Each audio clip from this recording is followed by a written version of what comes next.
Boa noite, amados irmãos, que a graça e a paz do Senhor seja conosco. Trago a saudação da Igreja Batista Reformada em Russas, comunidade muito amável, que tem experimentado a bondade do Senhor ali, indo por Sertão Central do Ceará. Graças a Deus pela recepção dos irmãos, é um grande privilégio estar aqui na igreja pastoreado pelo pastor Marcos Paixão, por quem eu tenho um apreço absurdo. Vamos refletir hoje à noite sobre o meu primeiro tema, chama-se o Evangelho para os Perdidos. Amanhã, com a graça de Deus, à noite, nós vamos fazer um paralelo com essa mensagem também, unificar isso, falando do Evangelho, o poder de Deus. Então, estarei expondo uma porção de João capítulo 3 e amanhã, se Deus permitir, João capítulo 4. Então, em alguma medida, nós falaremos de ambos os temas nos dois momentos, tanto a necessidade de mostrar o caminho para o perdido e a graça que nos foi concedida para expor, para iluminar esse caminho, como o poder de Deus para transformar perdidos ou mortos sob o poder do Espírito Santo de Deus. Então você pode abrir a sua Bíblia em João, capítulo de número 3.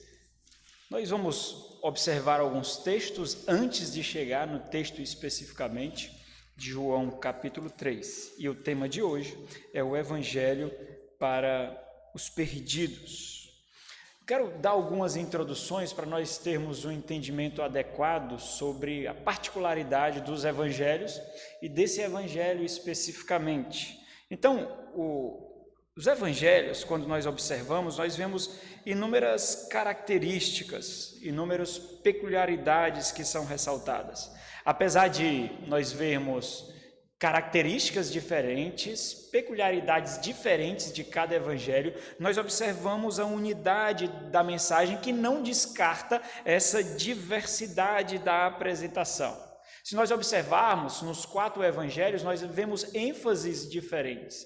Tem os 3 evangelhos, que nós conhecemos como evangelhos sinóticos, que parecem paralelos, similares ou sinônimos um do outro, e eles foram escritos com objetivos muito específicos, né? Por exemplo, para mostrar ênfase e propósitos diferentes no plano de redenção. Marcos, por exemplo, ele foi escrito para mostrar o Senhor Jesus Cristo e a graça que ele traria aos romanos. Lucas, por sua vez, para mostrar Cristo, o Senhor Jesus Cristo, aos gregos. Mateus, então, ele foi escrito mostrando a ênfase para os judeus do rei que veio trazendo o reino prometido. João tem uma característica muito singular, porque ele abarca todas essas ênfases, todas essas características, por isso que ele é conhecido como o evangelho que foi escrito para a igreja, mostrando essa revelação que outrora foi oculta nos tempos passados, juntando povos de línguas, raças e nações. Portanto, ele é conhecido como o evangelho que apresenta o Senhor Jesus Cristo para a igreja, que é essa instituição, esse organismo que abarca todas as pessoas, diferentes das distinções étnicas, sociais, culturais e assim por diante. Mas não somente isto, ele mostra o Senhor Jesus Cristo, o Filho de Deus, como Deus encarnado. Quando nós lemos os outros evangelhos, Mateus, Marcos e Lucas, nós obviamente entendemos o propósito deles, nós conhecemos isso. Mas explicitamente nós só observamos esse propósito no Evangelho de João. No capítulo 20 de João, no versículo 31, ele diz o seguinte: estes sinais, se referindo aos prodígios que o Senhor Jesus Cristo havia feito, estes sinais, porém, foram registrados para que creiais que Jesus é o Cristo, o Filho de Deus, e para que, crendo, tenhais vida em seu nome. E um propósito subjacente a esse é estabelecer e confirmar a realidade histórica de Cristo Jesus, homem. Logo no capítulo 1 nós vemos isso. Aqueles que estão perdidos, irmãos, eles jazem na escuridão. eles jazem, eles vivem em trevas, são cegos que vivem a tatear. Não é porque eles não têm um caminho, não é porque eles não têm uma direção, mas esse caminho, essa direção não os conduz à vida, não os conduz à salvação. E um dos recursos divinos utilizados para dar direcionamento ao único caminho, como foi observado hoje, como nós aprendemos hoje, como nós ouvimos hoje, são os milagres, onde apresentam o Senhor Jesus Cristo como aquele enviado de Deus. É para despertar o coração, é para despertar o ânimo, é para despertar a atenção. Então, os sinais, os prodígios, as maravilhas, têm um propósito muito específico, apontar para uma finalidade, de tal forma que nós não podemos permanecer somente na superfície desses sinais. Em João, o Evangelho de João, nós vemos 9 grandes sinais.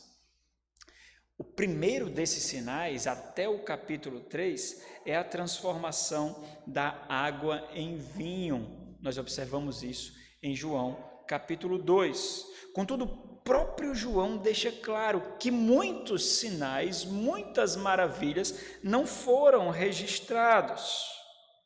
Os sinais, então, tinham um propósito muito claro: testificar da divindade do Senhor Jesus Cristo. Então, é um propósito apologético. No entanto, o próprio Senhor Jesus Cristo também ensina a deficiência da fé nascida apenas por ver milagres. No capítulo 4, no versículo 48, nós observamos o Senhor falando isso. Ele diz o seguinte: então Jesus lhe disse: se porventura não virdes sinais e prodígios, de modo nenhum crereis. Porque os sinais, eles não têm poder para produzir fé. Por outro lado, é muito melhor crer por ver do que não crer de nenhuma forma.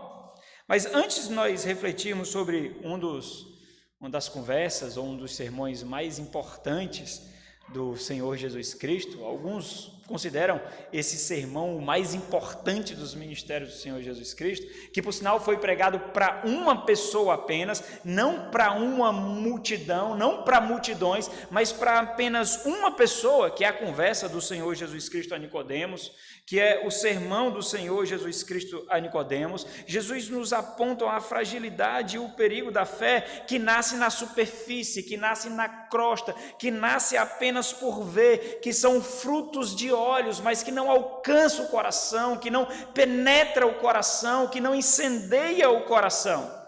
No capítulo 2, no versículo 23 ao versículo 25, ele deixa isso muito claro, de forma muito reluzente. Então, é uma forma de nós perscrutarmos a nossa crença, o nosso credo, as nossas percepções, para vermos em que ou em quem ou de que forma aquilo que nós conhecemos testifica ou não daquele único que pode mostrar o verdadeiro caminho. Então, em uma conversa providenciada por Deus na eternidade, Jesus ensina de onde vem a verdadeira fé. A fé que não somente aguça o intelecto, a fé que não somente aguça a curiosidade, mas a fé que gera um novo nascimento. A fé que concede um caminho ao perdido. A fé que concede luz àqueles que não enxergam.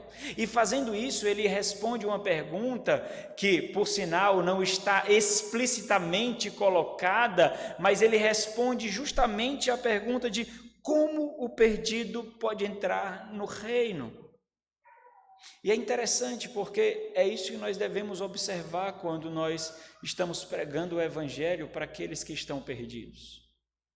Responder questionamentos que não são proferidos, responder questionamentos que não são verbalizados, mas que causam inquietações. O modo de vida como nós vivemos, as escolhas que nós fazemos, levantam questionamentos que precisam ser respondidos. E aqueles que têm olhos para ver, uma nova mente para discernir, aqueles que conhecem o caminho, que não jazem mais em trevas, podem fazer isso. Mostrar o trajeto pelo qual nós percorremos para encontrar a verdadeira vida. Uma experiência que, por sinal, é descartada por nós quando nós nos enredamos em doutrina e teologia que muitas vezes são inférteis, que não gera vida, que não alcança o coração, mas satisfaz mentes curiosas, que são idólatras de si mesmo, do ego, e não mostra, não exibe o poder de Deus que gera vida. Muitas vezes nós nos debruçamos em compêndios teológicos, e isso não é ruim, irmãos.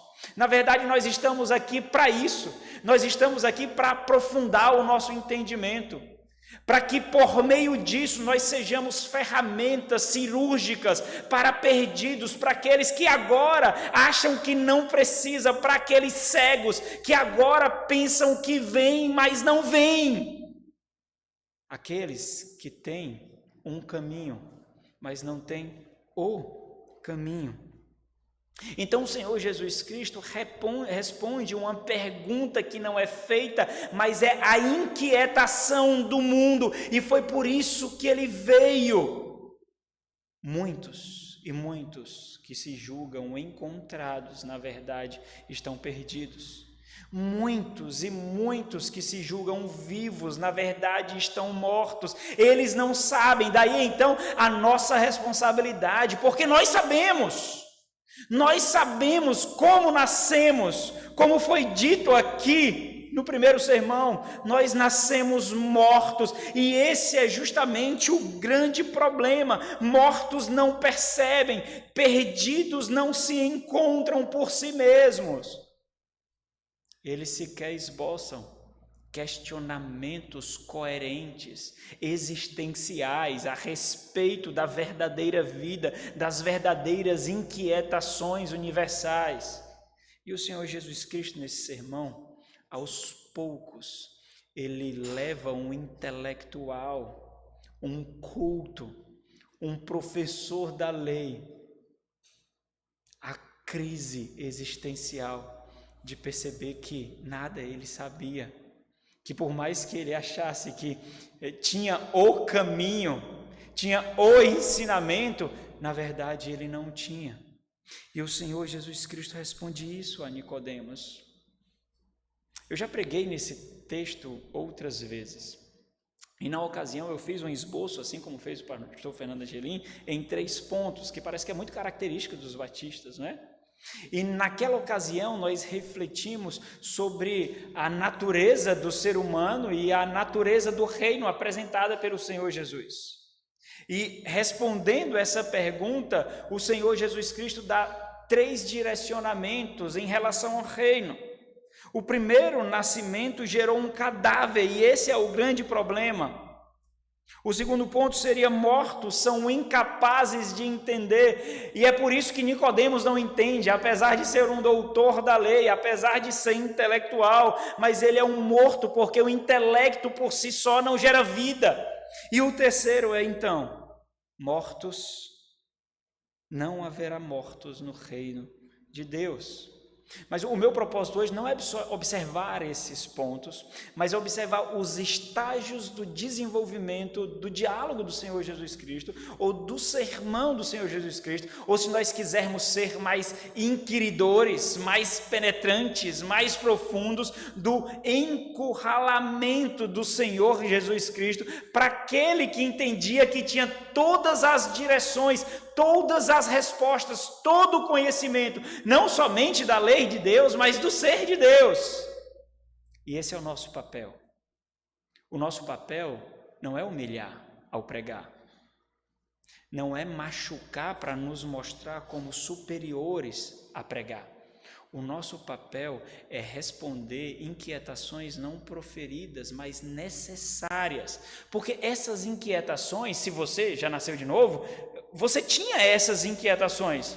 E foi respondendo essas inquietações que o Senhor gerou em você uma crise de tal forma que você não enxergou mais nenhuma pseudo-luz, mais nenhum pseudo-caminho. Você enxergou a luz, o caminho, e dobrou os seus joelhos diante daquele único que pode oferecer vida. Você sabe disso. Essa foi a sua experiência. Essa foi a sua transformação. E aqueles que andam ao nosso redor cotidianamente também possuem as mesmas inquietações, de tal forma que o Senhor nos fez pescadores desses. De tal forma que de mortos o Senhor nos transformou em discipuladores, evangelistas, pregadores, instrumentos redentivos. Você entende isso? Instrumentos que conduzem à redenção. Então nós vamos observar esses estágios, e esses estágios são muito importantes, porque eles são muito pedagógicos. Como nós conversamos com perdidos, de todas as classes sociais, de todas as culturas, é isso que o Senhor Jesus mostra no contraste. No momento ele está conversando com um rico, com um intelectual, com um culto, com um mestre da lei, e no capítulo 4 ele está conversando com uma marginalizada, com uma mulher desprezada, sem cultura e pobre, e uma vida imoral em sua biografia.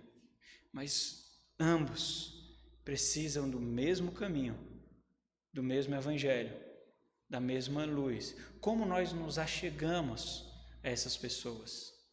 Como nós mostramos a necessidade para aqueles que se julgam com todas as respostas?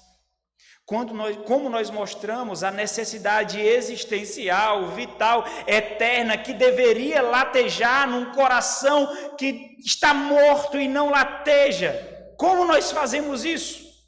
Como nós aguçamos o seu coração, como nós estremecemos a sua alma, como nós inquietamos o seu espírito. O Senhor nos ensina isso, pouco a pouco, até um ponto, lá no auge da sua conversa, em que Nicodemos se cala, porque sequer consegue proferir questionamentos diante das respostas do Senhor Jesus. Então, no primeiro momento, no versículo 1 e 2 do capítulo 3, você pode deixar aberto no capítulo 3, nós vamos navegar um pouquinho por ele.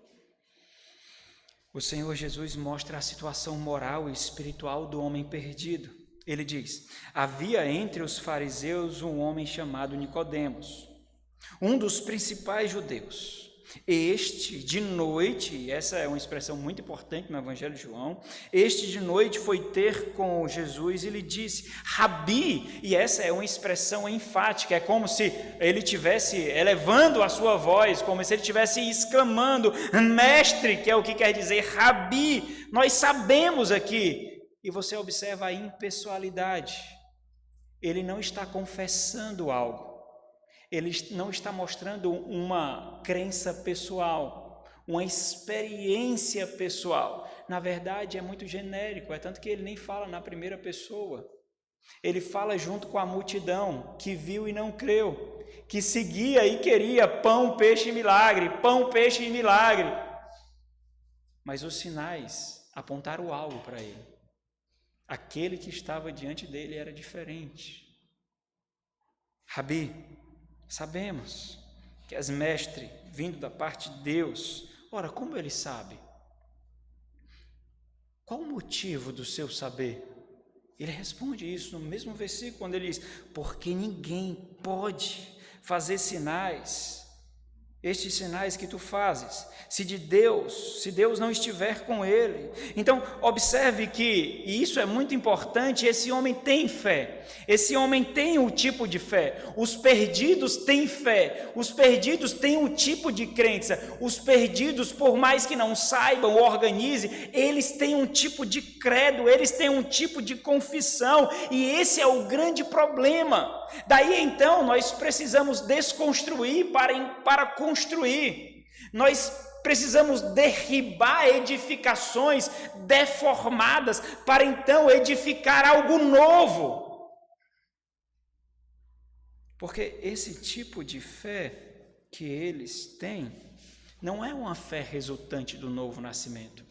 Não é um credo, uma crença resultante do novo nascimento. Ele cria, isso é fato. Daí então é muito difícil nós, ao apresentarmos o evangelho aos perdidos, simplesmente subjugarmos, questionarmos as experiências de fé que cada um tem. Seja as experiências de fé daqueles que vivem nas suas seitas, nos seus grupos que são chamados de igreja, por mais que digam-se ortodoxos ou não, o ponto é que nós conhecemos as raízes, os fundamentos, e nós sabemos que são seitas, sejam lá aquelas pessoas que tiveram experiências miraculosas, como os pentecostais, como os neopentecostais, ou igrejas paralelas, ou igrejas que não são verdadeiras, e nós simplesmente os machucamos questionando as suas experiências. Afinal de contas são experiências, eles passaram por isso, essas experiências são verdadeiras. O ponto é o seguinte, nós precisamos mostrar em que essas experiências estão ancoradas, quais as estruturas que edificam ou que sustentam essas experiências. E o Senhor Jesus Cristo, ele é muito sábio nisso, nós precisamos aprender com ele. Ele não fecha a porta imediatamente, na verdade ele não fecha porta alguma, ele constrói uma ponte, mas na maioria das vezes é isso que nós fazemos, nós destruímos pontes, nós edificamos barreiras e nós fechamos portas, porque no final das contas nós queremos mostrar que nós sabemos, nós temos conhecimento, nós entendemos, daí então o nosso conhecimento, ele não exerce o papel piedoso, submisso que deveria exercer, de conduzir pessoas à salvação, mas na verdade nos ergue como teólogos, nos ergue como sabedores, como suprassumo do saber.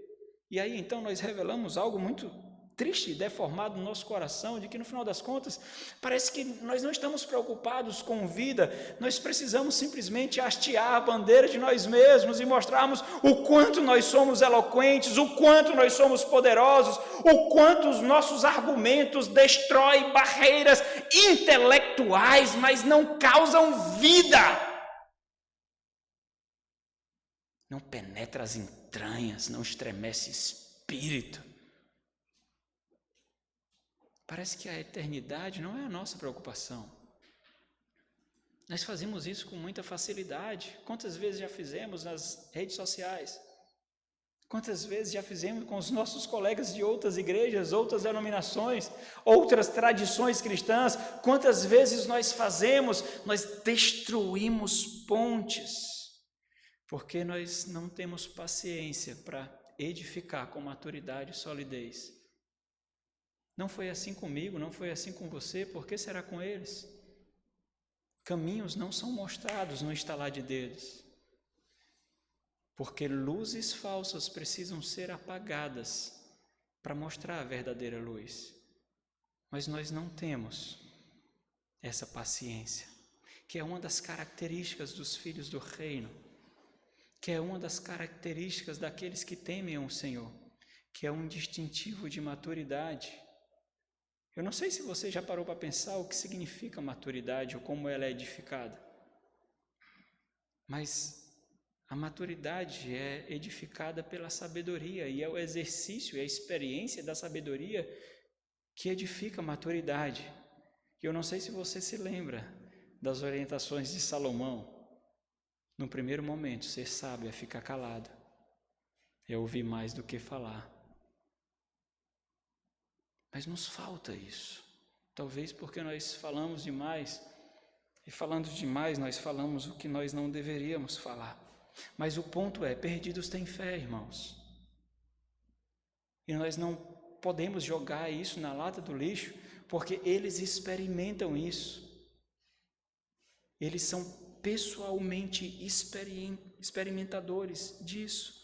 Mas não é uma fé regeneradora, não é uma fé que conecta a eternidade.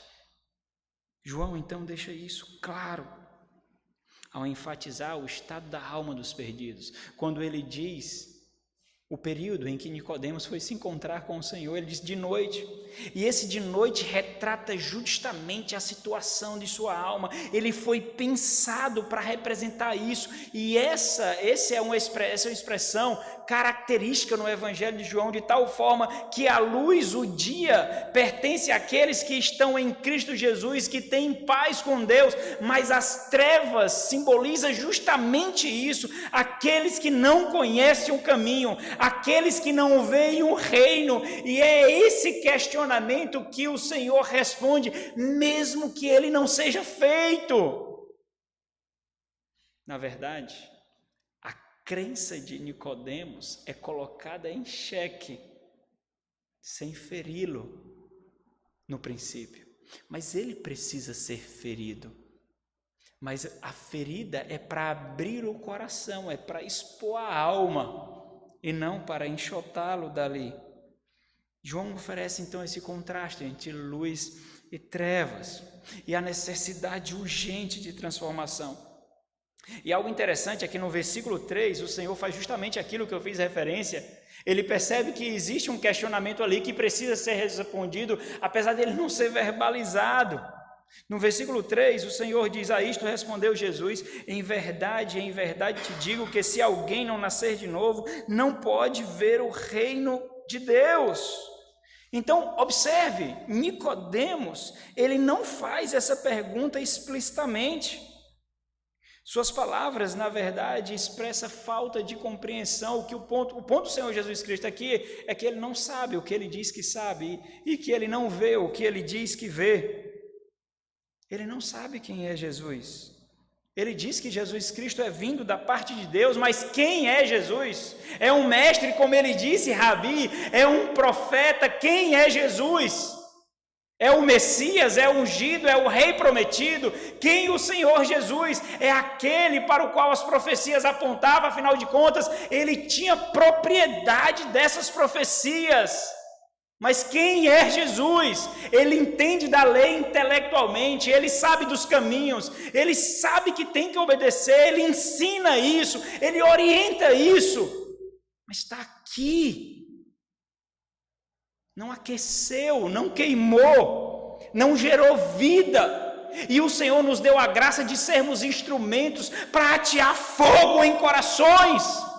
Mas nós perdemos muito em não perceber a graça de sermos instrumentos para atear fogo em corações, de dar aquele choque que traz a vida naqueles que parecem mortos.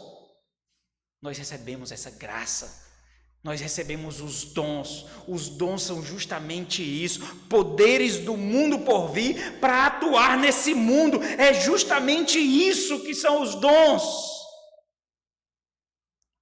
Mas muitas vezes nós utilizamos para nos esconder, nós nos utilizamos para que o caminho seja só nosso, enquanto vários e vários ao nosso redor estão perdidos. Quantos perdidos você se deparou hoje? Quantas pessoas o Senhor colocou na tua vida dizendo: prega, salva, pesca, e você simplesmente não fez? Então percebam, ele julgou que Jesus era vindo de Deus por ver os sinais, mas ele não conseguia perceber quem de fato o Senhor Jesus era. Ele julgou Jesus por meras percepções técnicas, não por conseguir ver aquilo para o qual os sinais apontavam, a superfície. E é isso que nós devemos observar na profissão de fé, nos discursos, nos credos que são expostos. Então, pouco a pouco, nós inquietamos as crenças, nós mostramos a fragilidade do credo e mostramos que, na verdade, só existe uma estrutura capaz de sustentar a salvação. E só existe uma fé professada capaz de sustentar a regeneração. E só existe um homem capaz de sustentar um novo nascimento. Só um! Mas nós não falamos isso de cara, irmãos. Nós não podemos. Nós destruiremos pontes, nós apagaremos mais luzes. Não é assim que liga um interruptor. Nós vamos aos poucos, mostrando a fragilidade da fé daqueles que professam um tipo de fé, porque Nicodemos tem um tipo de fé. Isso quer dizer que Nicodemos não via o Senhor Jesus como de fato ele era, como rei. Por não ser filho de Deus, por não ser nascido de novo, ele não podia ver o reino de Deus que os sinais mostravam. E essa é a situação dos perdidos ao nosso redor. Eles não são isentos de fé, eles não são isentos de conhecimento, eles não são isentos da percepção de Deus, mas eles não veem um verdadeiro Deus. Eles não são isentos da percepção de reino, mas eles não veem o verdadeiro reino. No entanto, os seus conceitos são inférteis, não geram vidas. E essa é a grande dificuldade. São conceitos deformados.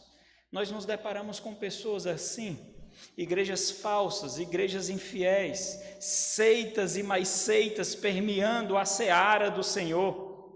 Pessoas que visitam a igreja e aprendem a fazer o amálgama entre os manjares do mundo e têm a igreja apenas como um ansiolítico para sua deformidade espiritual. Pastores que não pastoreiam, igrejas que não cuidam, igrejas que não tratam pecado, igrejas que não tratam feridos, igrejas que não inquietam corações, vidas daqueles que vivem na imoralidade, conduzindo muitos para a perdição eterna, julgando que eles mesmos estão salvos, sem serem. Então, existe uma deformação, não existe um vácuo, não existe um vazio, existe uma deformação. É muito fácil colocar algo onde não tem nada, mas esse não é a situação da grande realidade das pessoas ao nosso redor. Nós estamos num país cristão, nós estamos num continente cristão. Nós estamos entre aqueles que têm um tipo de percepção de Deus. Os perdidos são perdidos para nós que vemos e para Deus que tudo vê, mas para eles mesmos eles não são. Então não adianta simplesmente apresentar uma verdade sem saber como apresentá-la. O Senhor nos deu exemplos. O Senhor foi um excelente pedagogo quanto a isso. Nós podemos fazer isso, nós temos os instrumentos para isso. E aí nós precisamos entender que, ao pregar o Evangelho, nós precisamos destruir aos poucos, como uma parede que sustenta uma grande estrutura, que não deve ser derribada por uma escavadeira, mas tirando bloco por bloco, tijolo por tijolo, ou um grande edifício que precisa de um cálculo para ser dinamitado em pontos estratégicos, para não machucar outros que estão ao nosso redor. O Senhor nos deu intelectos para isso, e não foi o intelecto desse mundo. O Senhor nos deu o intelecto do mundo por vir. O Senhor nos deu o poder do mundo por vir.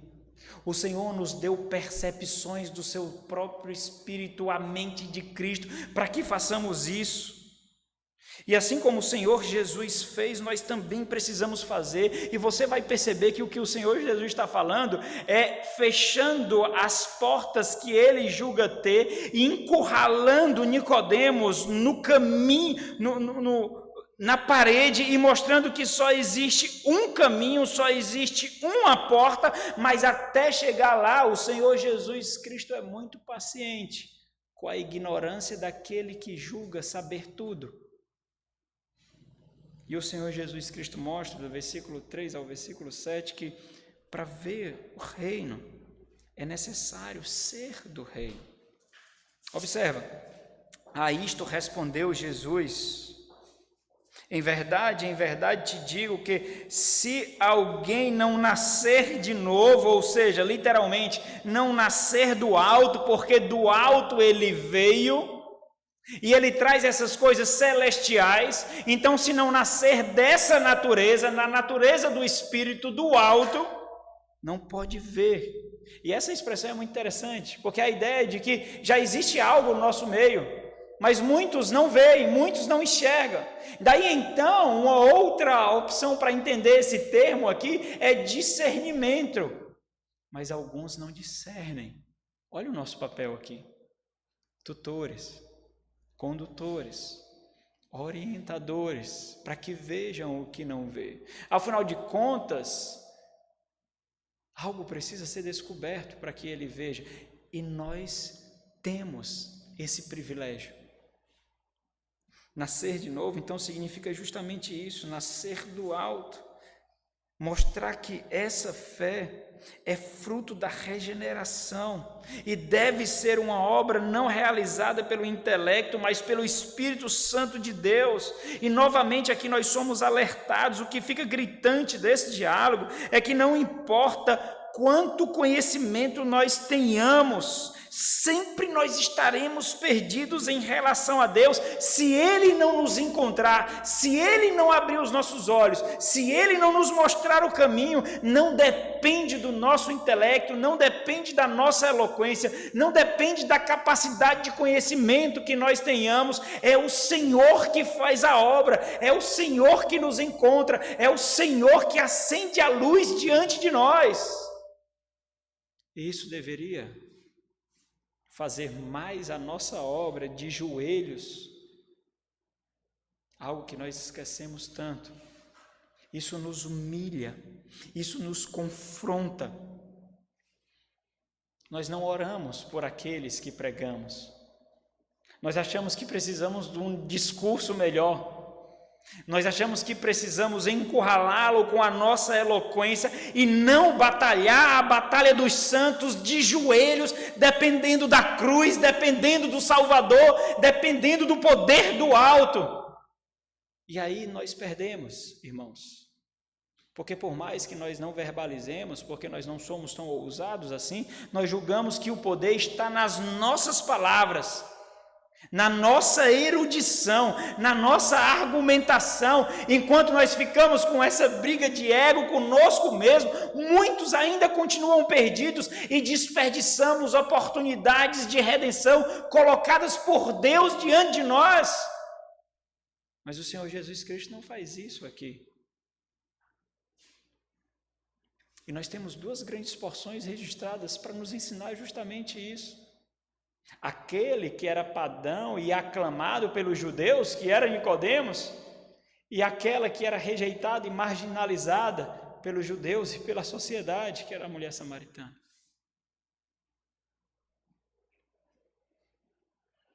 Talvez às vezes nós não digerimos a forma de Deus agir, porque nós formulamos as nossas próprias percepções, o nosso próprio entendimento. E essa é mais uma evidência de que a fé de Nicodemos era mera crendice, porque ela ainda não compreende de fato o que está acontecendo ali. Olha o versículo 4. Perguntou Nicodemos, e parece uma pergunta boba, não parece para a gente? Isso realça o que a cegueira faz de nós, o que o pecado causa em nós. Perguntou-lhe Nicodemos, como pode o homem nascer sendo velho? Pode porventura voltar ao ventre materno e nascer segunda vez? E é interessante porque Lucas responde esse questionamento, mostrando que o poder vem de Deus. É o Senhor que expõe as nossas crenças, é o Senhor que expõe o nosso coração, é o Senhor que vence a nossa resistência, que vence as nossas defesas, que baixa a nossa guarda. Quando Paulo está em Filipos e se depara ali com uma mulher de fé, Ele diz o seguinte, Lucas registra isso, Atos 16, versículo 14, diz: certa mulher chamada Lídia, na cidade de Tiatira, vendedora de púrpura, temente a Deus, nos escutava. Nós falamos, nós chamamos, mas o poder não vem de nós. Nós somos instrumentos frágeis e falhos. O Senhor lhe abriu o coração para entender as coisas que Paulo dizia.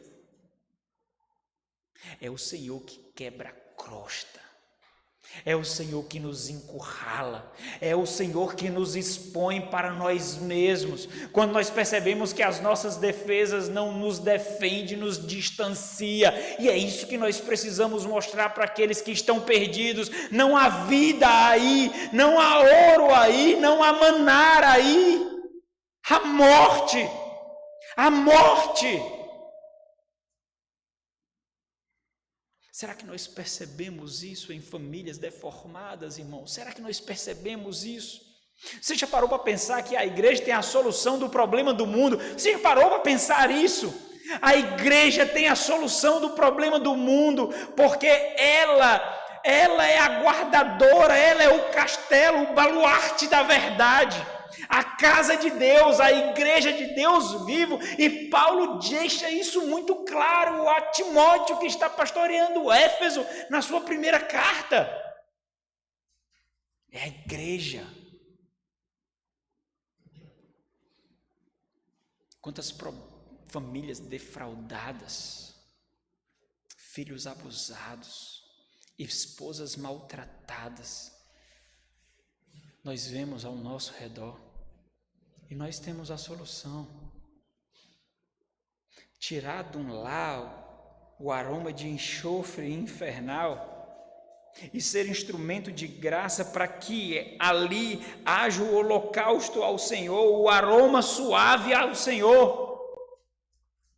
Nós sabemos disso, porque nós vamos reter isso, porque nós vamos guardar isso para nós mesmos.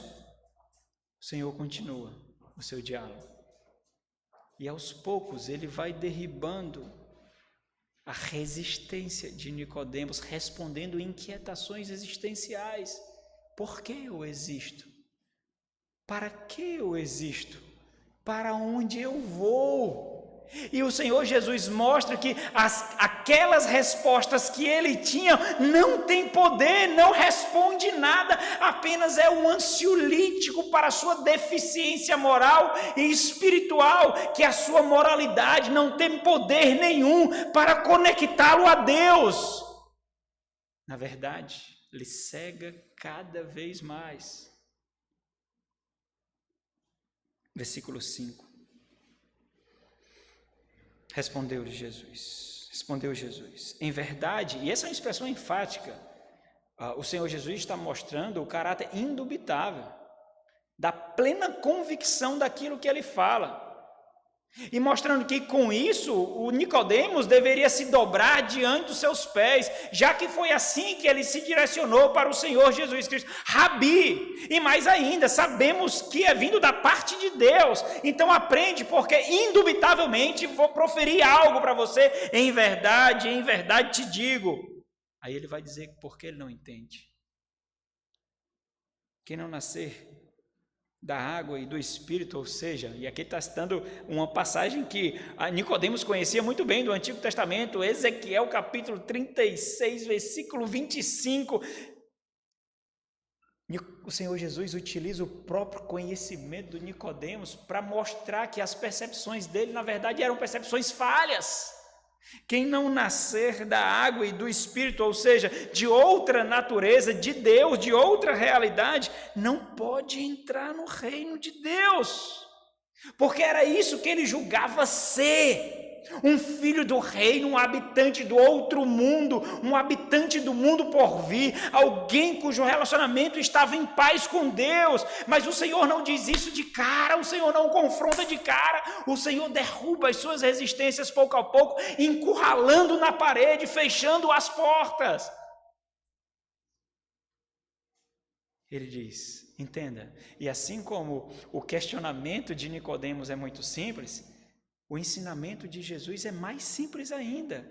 O ponto de Jesus é que o semelhante gera o seu semelhante. Ele diz: o que é nascido de carne é carne, o que é nascido do ser humano é ser humano.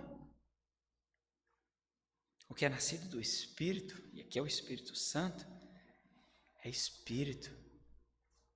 Ser nascido do Espírito significa ser controlado, conduzido, tomado pelo Espírito Santo de Deus. É isso que significa. É um novo nascimento, é uma nova realidade, é uma nova vida. A necessidade do novo nascimento está ancorada nas promessas. Observa, irmãos, que Nicodemos, como fariseu, deveria compreender, ele conhecia a necessidade do novo nascimento, ele leu em Jeremias, ele observou em Isaías, ele leu em Ezequiel, mas não somente isso, ele viu a necessidade de uma nova natureza, de uma nova mente, de um novo coração, de palavras escritas não mais em tábuas de pedra, mas na mente e no coração. Ele sabia disso, a necessidade de uma vida de pureza, e não mais como o Israel de outrora, que apenas cria no Senhor, apenas obedecia o Senhor na superfície dos sacrifícios, dos sinais, mas não aquilo para o qual eles apontavam. Os tipos, as sombras, eles conheciam. Eles sabiam que existiam promessas a serem cumpridas. Eles sabiam de um novo pacto a ser realizado.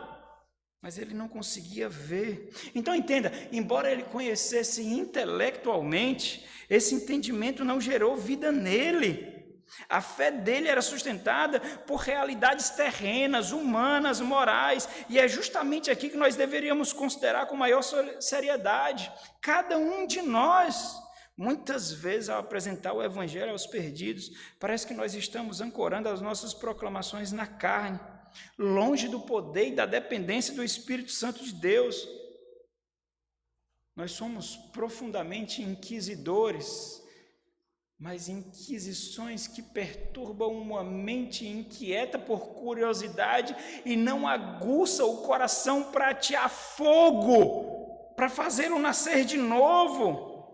Muitas vezes nós temos discussões que deveriam ser evangelísticas, mas na verdade são apologéticas, e nós discutimos de igual para igual com aqueles que estão perdidos, quando nós deveríamos mostrar o caminho. Parece que nós esquecemos, e com isso também nós esquecemos de esclarecer que mortos são incapazes de entender. E nessa relação não é o perdido que precisa compreender isso. Somos nós que devemos dar o tom da conversa, dar o tom do direcionamento. Nós somos aqueles que enxergamos, nós somos aqueles que veem, não importa o intelecto. Doutores também estão mortos, mestres também estão mortos, professores também estão mortos, ricos também estão mortos, não importa, mas nós somos intimidados por essas distinções acadêmicas e sociais, nós somos encurralados por esses valores mundanos.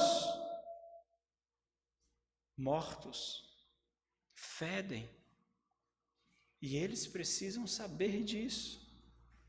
Perdidos precisam ser encontrados, e eles precisam saber disso. E o Senhor Jesus avança mais um pouco, e pouco a pouco ele vai encurralando Nicodemos. Versículo 7 ao versículo 15, observa quando ele diz: não te admiras de eu te dizer, importa-vos a necessidade de obrigatoriedade? É necessário nascer de novo? Então entenda a providência soberana do Senhor. O vento sopra onde quer. Ouve a sua voz, mas não sabes de onde vem, nem para onde vai. Assim é todo o que é nascido do Espírito. Então Nicodemos lhe perguntou, Nicodemos, como pode suceder? Ele ainda não entende. E o Senhor Jesus Cristo não destrói uma ponte aqui, não coloca uma barreira. O Senhor ajuda aquele que está perdido. Acudiu Jesus, socorreu Jesus. E nós somos esses, nós somos resgatadores. Nós somos resgatadores no mundo que está em guerra. E nós sabemos, porque temos luz, que nós não lutamos contra o sangue ou contra a carne. Eles não sabem, nós sabemos. Daí então a nossa responsabilidade de socorrer, de ajudar, de resgatar. Porque no mesmo momento em que nós fomos resgatados, nós fomos feitos resgatadores. E se você foi resgatado, você sabe o evangelho que lhe atingiu. Você não precisa fazer um curso de teologia para isso. Na verdade, você não precisa nem ler livros para isso. A não ser o livro da vida aqui, ó, esse que gera vida. Não importa se você se julga não conhecedor das profundidades que muitas vezes, irmãos, constrói barreiras desnecessárias. Porque nós julgamos que precisamos de aprofundamento teológico e acadêmico, mas na verdade não é, se nós não sabemos utilizá-lo como nós deveríamos.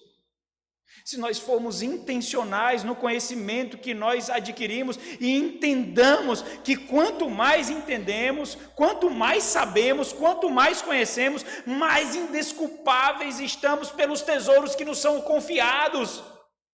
Mais instrumentalidade nós temos para mostrar o caminho, para mostrar a luz, para mostrar a vida, mas cá entre nós, os irmãos sabem disso, na maioria das vezes não é assim que nós entendemos, não é, nós sabemos mais, não é assim?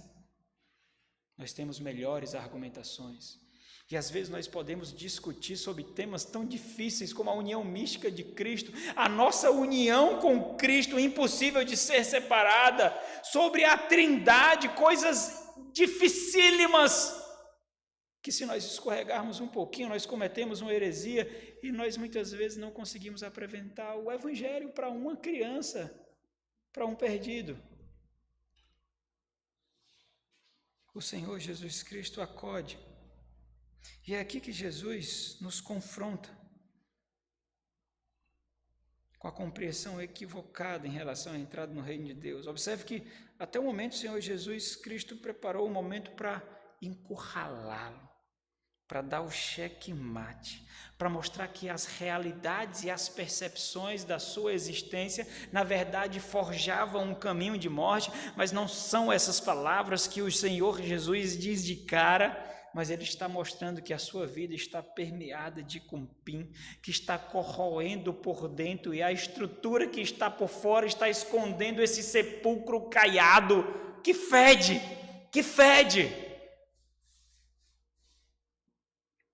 Os corações têm caminhos diferentes, irmãos. O nosso papel é encontrar o caminho do coração de cada um. Nem todos têm o mesmo acesso ao coração. Nem todos têm o mesmo caminho para chegar ao coração. Foi nos dado essa graça, essa responsabilidade de depender do Espírito Santo de Deus para sermos instrumentos de vida à medida que nós anulamos a nós mesmos.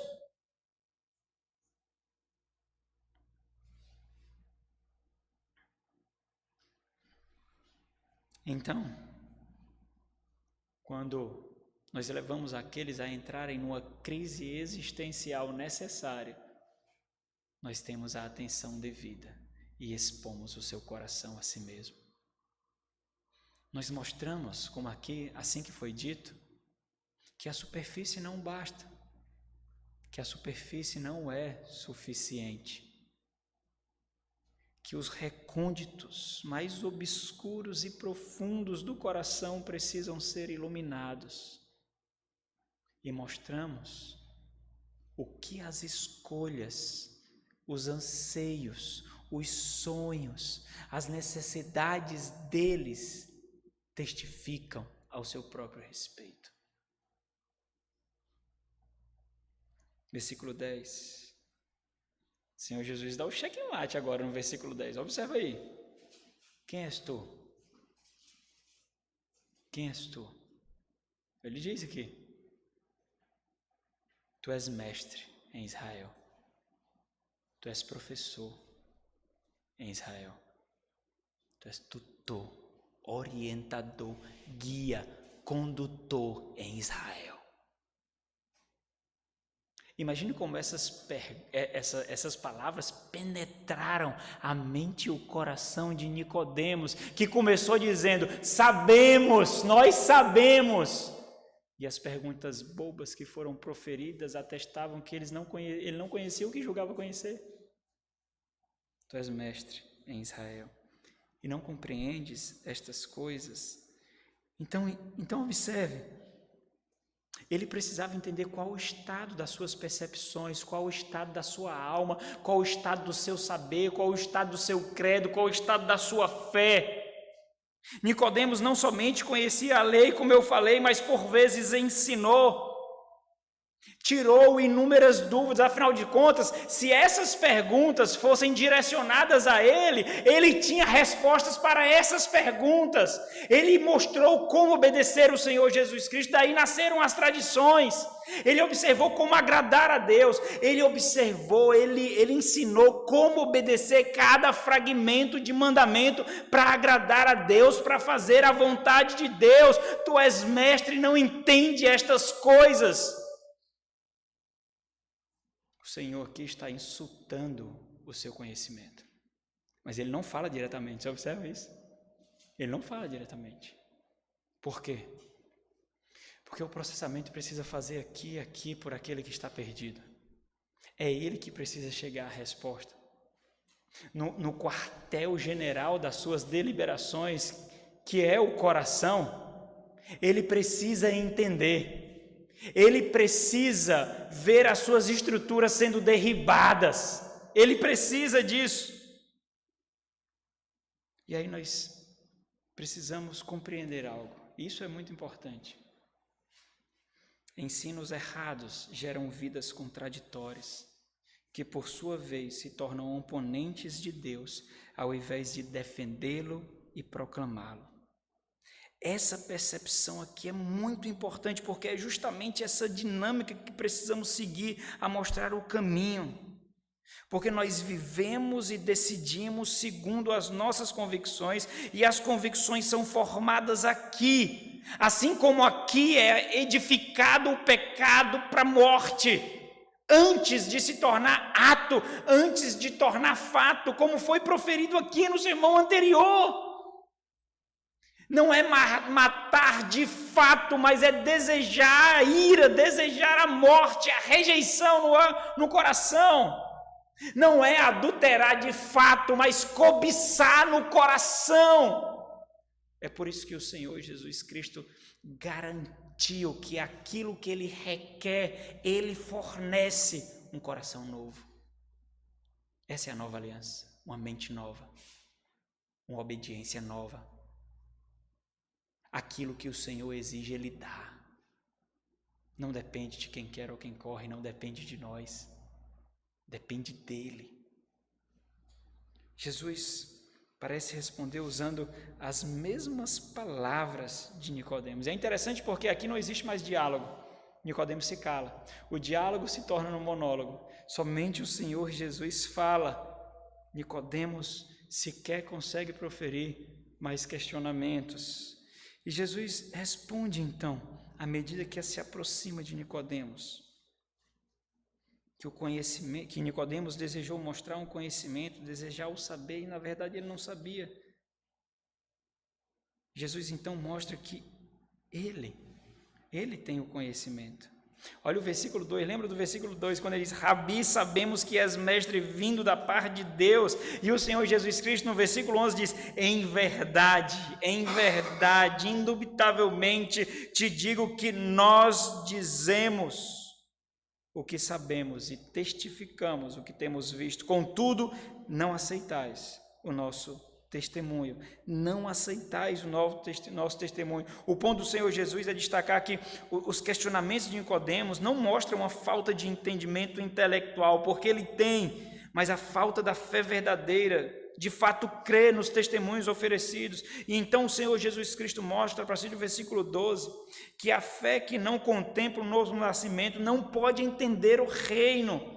Quando ele diz, se tratando de coisas terrenas, ou seja, aquela experiência que nós temos com o ministério terreno do Senhor Jesus Cristo, que é o novo nascimento, o Senhor Jesus Cristo está falando disso, do novo nascimento aqui. Então, se tratando de coisas terrenas, ou seja, o novo nascimento, não me credes, como crereis se falar das celestiais, ou seja, do reino que vai tomar essa presente era, subjugando o mal, subjugando o reino parasitário, que é o reino das trevas, que adentrou nesse mundo para sugar todos os nutrientes de vida. Ora, ninguém subiu ao céu, senão aquele que de lá desceu. Por isso que precisa nascer do alto, nascer nele, nascer em Cristo, aquele que tem autoridade, a saber, o Filho do homem que está no céu. Contudo, não aceitais o nosso testemunho. Então o Senhor Jesus Cristo mostra que a fé nos capacita para reconhecer a exclusividade da salvação em Jesus Cristo. Olha o versículo 14. E do modo porque Moisés levantou a serpente no deserto, assim importa que o Filho do homem seja levantado, para que todo o que nele crê tenha vida eterna. Então, se no primeiro momento o Senhor Jesus Cristo fez referência a Ezequiel capítulo 36, agora o Senhor Jesus Cristo faz referência a outro episódio, que era apenas uma sombra, um tipo de uma realidade que viria a ser realmente consumada em Números capítulo 21. Agora o Senhor menciona o episódio em que Deus envia serpentes venenosas para salvar um povo, quando então Moisés hastearia uma serpente de bronze, para que olhando para ela, aquele povo de Deus fosse salvo fisicamente, tipificando outra coisa, outro madeiro que seria hasteado para a salvação, não somente física, mas espiritual e eterna. Mas Nicodemos também não consegue perceber isso. E Jesus aprofunda justamente essa reflexão de que Nicodemos não compreendeu que aquele episódio do deserto iria acontecer novamente. E aquele que experimentaria isso estava diante dele, mais uma vez, não para uma salvação física, mas para uma salvação espiritual e eterna. Então, dessa forma, o Senhor Jesus mostra mais uma vez que é possível possuir conhecimento sobre, possuir conhecimento de, possuir conhecimento intelectual e julgando com isso, conhecer fé. E nós precisamos entender algo: conhecimento de Deus é diferente de intimidade com Deus, de relacionamento com Deus. Mesmo esses que têm esse tipo de conhecimento podem estar cegos espiritualmente. E nós temos os recursos, a instrumentalidade para sermos veículos de vida, instrumentos de graça, instrumentos de redenção para justamente esses que estão perdidos. Nós temos o poder do alto para mostrar que a vida que vive, na verdade, é morte. O caminho que percorre, na verdade, é um caminho de morte. E é para isso que serve a pregação. A pregação tem justamente essa finalidade de encurralar, de mostrar inquietações existenciais, por mais que elas não sejam verbalizadas, para causar uma crise espiritual, uma crise existencial, para que nós ofereçamos então a resposta para essa inquietação. Nós deveríamos então entender e sermos intencionais nesse fato, encurralar pecadores, encurralar perdidos, não matando-os mais do que estão, não fechando portas, não destruindo pontes, mas mostrando que nós temos a resposta para as inquietações, expondo o seu coração, e então encurralado pela pregação do Evangelho, nós expomos o único caminho. Nós pegamos em sua mão, nós caminhamos juntos, nós ensinamos o que significa ser uma nova criatura. Foi isso que o Senhor Jesus fez naquele retiro espiritual chamado Sermão do Monte. Jesus Cristo veio apresentar o reino, Mas os discípulos não sabiam o que era o reino e como os habitantes do reino vivem. Então, no Sermão do Monte, o Senhor Jesus Cristo apresenta a ética do mundo por vir, tocando essa presente era, e essa ética deveria ser testificada pelos habitantes do mundo por vir, pelos filhos do reino, e ele ensina como ser um filho do reino. E se você leu o Sermão do Monte, eu acho que você já leu, você sabe que é impossível aquilo ao homem nascido da carne. Somente o homem nascido do Espírito é capaz de vivenciar tais coisas. Nós precisamos de alguma forma mostrar que haverá um dia em que as nossas palavras de vida poderão ecoar na mente do perdido por toda a eternidade de trevas, se ele não subjugar a sua vontade ao Redentor. Foi isso que J.C. Ryle falou. Virá o dia em que aqueles que não nasceram de novo desejarão nunca ter nascido. Esses dias eu estava aconselhando uma jovem senhora que estava há muito tempo frequentando uma seita. E ela tinha experiências verdadeiras com essa seita. Em nenhum momento eu questionei a experiência dela. Eu acredito nas suas experiências. Eu acredito de fato que ali você encontrou amor. Eu não questiono isso. Eu acredito de fato que você encontrou cuidado, que você ensinou o que é, você aprendeu o que é amar. Eu acredito de fato disso. Mas observe algo.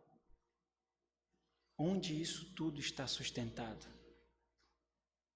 Existe algo muito maior além desse horizonte que você consegue ver. Não é assim que acontece? Nós olhamos para o horizonte e nós julgamos que ali acabou. Mas depois daquilo existe uma amplidão de terra, uma amplidão de realidade, uma amplidão de experiências. Mas os nossos olhos só conseguem enxergar até aquele horizonte. Faça o seguinte: vá à igreja verdadeira. Você não tem nada a perder. A sua seita, a sua igreja não vai deixar de existir. Se não der certo lá, você vem para cá de novo. Vai lá. Abre o coração. Escuta a palavra. Ouve o evangelho. O que você tem a perder com isso? Quem sabe lá você não percebe outras tonalidades de amor. Quem sabe lá você não percebe outras tonalidades de vida que nunca foram expostas a você. Quem sabe lá você não percebe um sabor que você nunca experimentou. Vai lá. E assim ela tem feito. Seu semblante tem mudado. A sua experiência de fé tem sido mortificada. E é a palavra que vai fazer, não nós. Não somos nós que fazemos, é a palavra. Será que nós não temos coragem de fazer esse desafio? Vai lá! Como disse Spurgeon, nós não precisamos defender o evangelho, nós não defendemos um leão, nós soltamos ele e ele faz. Ou nós não cremos naquilo que pregamos, ou nós não cremos no poder que nós verbalizamos. Nós estamos lidando com vida, irmãos, e nós não conseguimos pagar a moeda necessária por algo tão valioso. Nós não podemos blasfemar, nós não podemos, blefar com vidas. Nós não temos cacife para cobrir o blefe. Nós não temos. Jesus é o único e suficiente meio de salvação. Mas não importa somente saber disso. Nós precisamos saber apresentar isso. Nós precisamos saber exibir isso. Nós precisamos, olha como é interessante, nós precisamos mostrar o sabor disso, o prazer disso, o deleite disso. E nós só fazemos isso se nós vivenciarmos isso. Se nós não vivenciarmos, nós não exibiremos, nós não exalaremos o aroma, a vida, o sabor, o deleite. para que todo aquele que nele crê tenha a vida eterna, disse o Senhor. Versículo 36 do mesmo caminho, por isso quem crê no Filho tem a vida eterna. O que todavia se mantém rebelde contra o Filho não verá a vida, mas sobre ele permanece a ira de Deus, que também é eterna. Portanto, é justamente isso que nós devemos fazer, encurralar com o Evangelho, não com nossas palavras, mas com o poder de Deus, sendo instrumentos do Espírito e não da nossa própria carne, perscrutando um coração, destruindo defesa, inquietando o espírito, mostrando remédios para a alma, gerando vida. É isso que nós devemos fazer. Que Deus nos agracie, irmãos, para sermos mais intencionais nesse papel que não foi confiado a anjos, foi confiado a nós. E nós prestaremos contas em cada vida que o Deus da eternidade colocou para que nós conduzíssemos. Vamos orar. Nosso Senhor e Deus, Pai, que tarefa é essa, Deus, impossível a nós? Como nós faremos, ó Deus? Como nós proclamaremos? Ó Senhor, nos dá mais profunda convicção, ó Deus, de poder. Nos dá mais profunda convicção, ó Deus, de que é o Senhor que faz através de nós. Encurrala-nos com o teu próprio amor, inquieta-nos com o teu próprio Espírito, ó Deus, humilha-nos para que nós percebamos que o poder vem do Senhor, que a direção vem do Senhor, ó Deus. Faz isso, ó Pai. Gera em nós uma profunda inquietação para a salvação de perdidos, para o direcionamento daqueles que não conhecem o caminho. Dá-nos, ó Deus, intelecto, discernimento, sabedoria, para destruir estruturas defeituosas, mas também preenche-nos de amor, ó Deus, para não matarmos, mas para edificarmos, ó Deus, em nome de Jesus.